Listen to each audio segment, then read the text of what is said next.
The webinar will probably go for about 25 minutes. We've got quite a bit to cover. So today we are looking at an overview of the themes that are available, page layout functions, creating your own aesthetic, using your own photos as backgrounds, and creating and saving your own page layouts. I'll run through a quick slideshow first of these points with some examples to help explain the process, and then we'll jump into the editor and I'll demonstrate them there. So firstly, let's talk about themes. So whenever you start a new photo book project, you'll be asked to choose a theme for your book. In the desktop editor on your computer, we include a total of 16 different themes, and these are the most popular or commonly used ones. For the full range of themes, you can go into our online editor, which includes 31 different options. Most people can find what they want in the 16, but if there's really something else you're after, you can use the online editor. To help you understand this a bit better, a theme includes a series of page layouts that have a similar aesthetic or similar look and feel. For example, if you choose the travel collage theme, the picture boxes on each page are placed very close together, similar to a photo collage. When you're deciding on a theme, which theme to use, you can click on the blue information button and a dialog box will open with a larger example and some text about that theme. And to see some sample pages from each of these themes, you can actually look on our website by clicking on the photo books and then themes. I'll show you this a little bit later on. If you don't want to have a theme and would prefer empty pages in your book, then you select the build your own theme. The pages of your album will start off blank, but you'll still have a range of page styles to choose from under the Page Styles tab at the bottom of the editor. You'll have full control over the page design by either dragging your preferred layouts onto the page or alternatively just dragging your photos onto an empty page and designing it just the way you want it. Build your own theme is actually a very popular choice among our customers, and it's often my preferred starting point as well. Okay, let's look at some page layout functions. The first is the fit function. Once your image has been placed on the page, you can right-click on it to open up a drop-down menu. A series of functions will appear. So to make your image fill up the entire page, select Fit, then Fit to Page. It's a handy shortcut rather than clicking and resizing each of your photo's edges. Plus, it makes sure your image is perfectly taken all the way to the edge of the page. You can also fit to spread, which will make the image take over the whole double page spread that you're on. Next is the arrange function.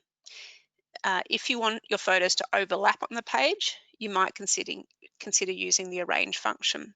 So in this example on screen, I've placed two images on the page, but I want the landscape image to be in front of the other photo. So again, you can right-click on the image to bring up the drop-down menu, then select arrange and then bring to front. The image will then appear in front of all the other images on the page. The third step on this slide is optional. I've added a drop shadow to create the illusion of depth. It's a nice touch if you have images overlapping each other. The next function is the align function. This one's fairly straightforward. If you want to align two or more items on your page, simply click on all of the items you want to align. Make sure you hold down the Shift key to select multiple items. Then again, just right-click to bring up the drop-down menu and select Align. You can then choose how you want to align the items. Another function for multiple items is the Group function. You might consider grouping things if you have lots of items on a page and want to move them around at the same time. In the example on screen, I've selected the 4 picture boxes. I've right-clicked to bring up the drop-down menu, then selected Group. All of the items are now grouped, and I can just click and drag to move all the images at once without it won't lose its formation. You can also ungroup by right-clicking again. Okay, now let's look at how you can create your own aesthetic. In this example, we'll create a classic scrapbook effect. To achieve this, we'll use the rotate image function, the arrange function, and lastly, we'll add background and photo frames. So first, we simply drag our images onto the page. It's up to you how many you want. Then click once on each image and use the green dot to click and rotate each image to a different angle. Next, move them close together to give them that real scrapbook look and feel. You might find that some images overlap important images or important parts of the image. So in this example, a face is being covered by another image. To fix this, bring up the drop-down menu and use the arrange function to move images to the front or back. Once your images are laid out the way you want them, add a textured background to the page. So in this example, I've used a vintage paper background. Finally, you can add a polarized style photo frame to each photo, and there you have it. So this is just one example of how you can use backgrounds and frames to achieve your desired aesthetic. And you could carry this same style throughout the book if you wish to. Okay, let's look at using your own photos as backgrounds. So our editor offers a large range of backgrounds to choose from. In fact, there are 240 of them. But you might have some of your own photos, such as landscapes, that you'd like to use as your background. So it's really easy to achieve this. We can use the fit function, which we have talked about already, fit to page, and your image will become a full page image. You can go an extra step by lowering the opacity of the image so it's not too distracting for the photos that you put over it. Finally, let's look at creating and saving your own page layouts. So after exploring all of these different page layout ideas, you might have created some really great layouts yourself that you'd like to use again in the future. Clicking on the cog in the far right corner of the Page Styles tab will allow you to save your own new page styles. Just be aware that for any future projects, you'll need to select the same theme and size to be able to access your saved page styles. Okay, so now let's jump into the editor and demonstrate some of these new things that we've learned. Now, before we do, I'll actually show you, I'll go to our website. So this is albumworks.com.au, and you can see, if you click on photo books here, and you'll see there's a heading called themes. If you just click on all themes, you can now see a list of available themes here. If you want to have a look at just some examples of what the theme, what sort of shots are in there, you can click on it. So say, let's look at the travel collage. And then you'll see an example book here. You can just click on open and use the right arrow to see some examples of the layouts that are in this theme. There's only a few pages, design it repeats itself. If you want to choose a different theme, click choose different theme, and you might want to look at the modern black page, the modern black theme. And again, you'll see a sample book here, and you can have a look at those sorts of layouts that you'll find in that theme. So that's a good way to get an idea of what you're after. All right, let's go to the editor now, which is here. So I'm going to click Start a New Project, and we'll have a quick look at themes within the editor here. Let's just start with a classic photo book, which is your normal classic binding, like any hardcover book. So here you can see a range of themes, and you can scroll down to scroll up and down to see them. If you want to know more about a particular theme, you can click on the information button here, and it tells you the full bleed theme maximizes your photos beautifully from page edge to page edge. It doesn't tell you a lot, but it does show you. So basically each page is a full page image. If you click more information, it's going to take you to our website, which may confuse you. So best to just click the close button there. Probably better to go to our website to see more details about each theme. Anyway, for today, we're going to choose the build your own theme, which is the one we talked about in the slideshow. So I'll choose that and click next. I will then just choose an 11 by 8.5 inch book, which is the most popular. I'll choose the HD one. That way it won't ask me to upgrade. And now it's going to ask me to add photos. I've actually prepared a few photos into a folder for this webinar. So let's just go to my desktop and find those photos. And we'll click next and we'll give the project a name. And in a minute it'll open the project. So you'll see once it opens that with other than the cover, which actually does have a page layout on it, every other page in this book is completely blank. So you're starting with just nothing on the page, but at the bottom of the screen you've got your page layouts. Just hopefully it'll open now. Okay, so there's the cover, but you'll see at the top, if you go to any other page, they're all blank pages, but down the bottom you've got lots of page styles here you can choose from and add them to your page if you wish to. All right, so let's start off with showing you a few of the page layout functions. Firstly, let's look at fit to page. So I'll add a photo here. So I'm just adding, when you add it straight to the page, it'll be quite small, so you can change the size, whatever you want to do. To fit this to page, I right click on the photo and you'll see this menu comes up. I left click on fit and fit to page. And that's exactly what it's done. And it's taken it all the way to the edge of the page, which is perfect. The next function is the arrange function. So I'll undo that so that I've got that there, and I'll add this photo maybe there. And say I want to, at the moment, this bottom photo is at the front, and I want the Luna Park photo to be in the front. So I just right click on the Luna Park photo and I click on arrange and then bring to front, and that will pop it in front of the other one. Simple as that. Next, let's look at the aligning function. So we'll just add one more photo here to the page. We'll just put them all, let's put them one on top of the other, but they're not centered. So to align photos, you need to highlight all of them. So to highlight photos, you hold down your shift key and you click on each of the photos on your page so that you've got blue dots around all of them. You have to hold down shift to do that.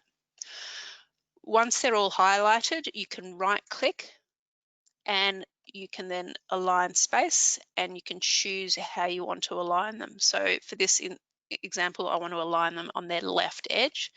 So I click on align left and they're all now in order. I can also group those photos while they're here on the page, excuse me, while they're all highlighted. Right click on them and choose group. And left click on that. So now you'll see the blue dots have gone and there's a box. It's a bit hard to see, but there's a black box around the photos when I click on them. That means when I move them, it'll move all three at the same time rather than having to move each one individually. It's quite useful. I'll show you, we have a heart template here. So there's lots of photos on this page. Sometimes people accidentally move one of those photos, or you might decide you want to move it somewhere. So you can actually group the whole heart. To do that, to highlight all of them, you can, on a Windows computer, press Control A, or on a Mac, Command A, and that highlights everything on the page.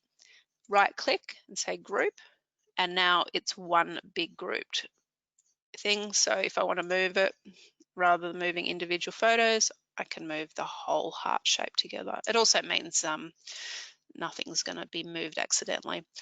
And if I want to ungroup, I can right click and just choose ungroup. Okay, next let's look at creating our own aesthetic. So I might delete these photos. So we'll do something similar to what we showed you before. Let's add 3 photos to the page. 1, 2, 3, just as an example. Now they are quite small when they're added like this, so I'm just going to highlight all of them and I'm just going to make them a bit bigger. Maybe not that big, there we go. Okay, so next thing to do is if we're going to do that scrapbooking effect like we showed you in the slideshow, is to rotate each image. So click on one of them. There's a green dot here. I can use that to rotate the image. You don't, I mean, it's kind of do it however you like. I don't know, like that. And like that, just kind of making it up. And then once you've rotated them, sort of move them into some sort of position that you want. As you can see on this left photo, the image goes over this person's face.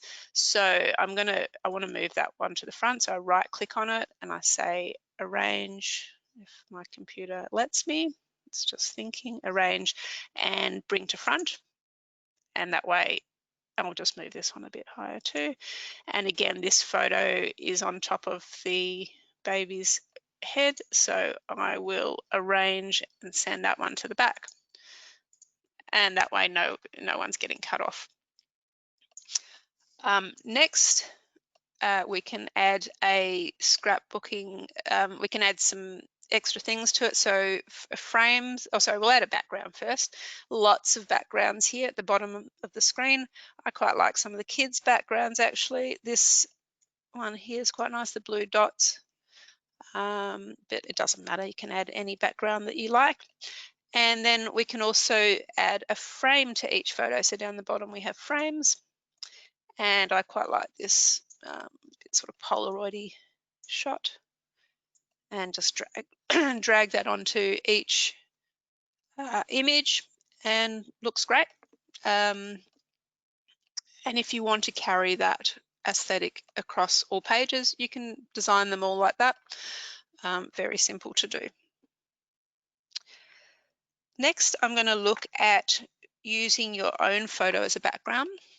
So often you probably wouldn't use people, you're more likely to use a landscape.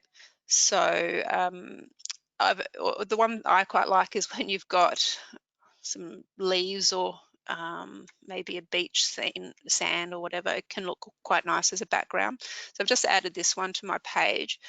To make it a background, firstly I just need to right click and choose fit and fit to page, and that will bring it up to the entire page. You can then change the opacity, so you might want to make it a bit more transparent. See this on the right hand side of my screen, we've got this opacity button here, and I just drag that to the left. You'll see it becomes quite transparent. I'll just put it somewhere here. Then if you want to put a photo on top of that, you do need to add a picture box. You can't just drag a photo directly on it because it will replace the one that's there. So we'll just add a picture box, pop it on our page over here. I'll just make it a bit bigger. And then I could add a photo to it. So say this one, for example. And then if I want to add a bit of depth to it, I can add a drop shadow. So on the right hand side, this drop shadow button here, I just tick that, and it's added a nice little drop shadow to the photo. So it gives it a bit of depth there. Lots of things you can do. Finally, with saving your own page style, so we've just created a couple of page styles of our own. Just say we want to save this left one to be able to use it again. We click on the Page Styles tab at the bottom here. We then click on the cog, the bottom right, and say Save Left Page as Page Style. Give it a name, so I might call it, I don't know, Scrapbook. You can leave it in the None category, it just means it's not set into one of these categories, and then click OK. And you'll see in a minute at the end of my page styles, I will have my own one. There it is. If you want to use that again on a page, you just drag it onto the page, and it'll move my photos into that style. So whatever was on the page will change that style. And you might You might add more photos or less photos, whatever you want, but you can carry that through the book. Okay, I think that's all we've got time for today. So if you have any questions, now's a really good time to send them through while I do a quick recap of what we've talked about. So firstly, we've talked about themes. At the end of the day, it comes down to your personal preference, which theme you choose. If you want to start from scratch, just use the build your own theme. Then when the functions for changing your images, right-clicking on an image will bring up the layout functions, and there's lots of things there that you can use. If you want to create your own aesthetic, it's good to use the design library, which is that panel down the bottom of the editor where you can choose page styles, theme, backgrounds, frames, etc. And remember, you can save your page layouts to that page styles tab if you want to use them again. And that's a really handy one. Okay, let's have a look to see if anyone's asked me any questions. So just bear with me for one moment. Okay, someone's asked what's the difference between send to back and send backwards. If you have multiple photos on the page, sending it to the back will put a photo to the back of all of them. Sending it backwards will take it back one step. So you may have another photo that's still behind it. So it means you can order those photos exactly how you want them. And again, someone was asking how I made 3 photos larger. I can quickly show you that again. Oops, if I can get into the editor. So say we wanted to make these 3 photos on the left larger. You hold down your shift key to highlight them all, and then you can just drag one of the edges outwards and it'll make all 3 of them larger or smaller at the same time. So really good thing to know is that holding down shift lets you highlight more than one photo at once. Okay, looks like that's all the questions we have for today. So just before we go, I will remind you that you guys are always welcome to contact us. Our customer service team are here to help you between 9 a.m. and 5:30 p.m. Monday to Friday, and that's Melbourne time. We are also here Saturday mornings, at least 9 till 12, often longer. Our phone number is 1300 553 448, and you can reach us by email as well, which is service@albumworks.com.au, or you can talk to us via live chat from our website.